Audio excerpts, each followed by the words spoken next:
eve of the anniversary of the insurrection, Michigan Secretary of State Jocelyn Benson joins us now to talk about what's next in the investigation. And Secretary Benson, good to see you. Thanks for joining us tonight on Fox 2 News. Question for you. We'll begin with the premise of course, the insurrection and the protests in Lansing. For those out there who believe that this election wasn't done fairly, how do you have that conversation in a civil way?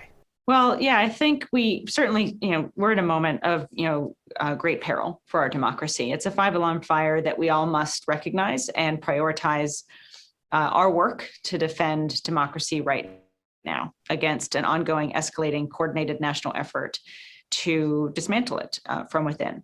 So that said, what we saw January 6th, and what I experienced as well, was that there really is no bottom for how far people were willing to go to, in that case, block the fair, accurate results of a presidential election from being entered into the record and coming to fruition. Yeah, Secretary Benson, we know that, of course, there's going to be testimony happening during hearings in Washington this spring looking at the investigation and what happened on the day of the insurrection. Will you be a part of that conversation in Washington? If called to testify, I will, but I have no plans to do so at this time.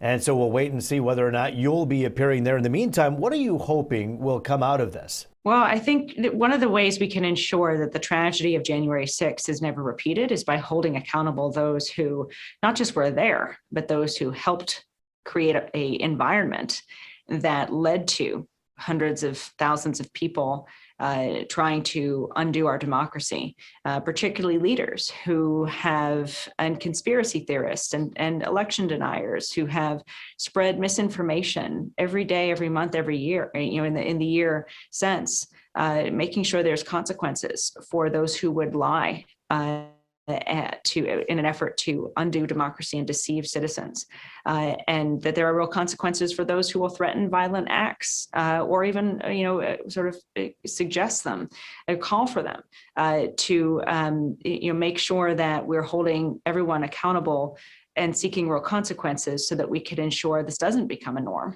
Yeah, and Secretary Benson, some of the key players that you're talking about kind of scoffing at these subpoenas and not necessarily cooperating at this time. Does that concern you? Yes, it does concern me because we need to know what happened on January 6th. We need to hold accountable those who willingly tried to block the counting of electoral votes in our United States Capitol and were willing to use violence to do so. What happened on January 6th must never happen again in our country. But the only way to ensure that it never happens again is to seek consequences and accountability for those who are a part of it. Michigan Secretary of State Jocelyn Benson, good to see you. Thanks for joining us today.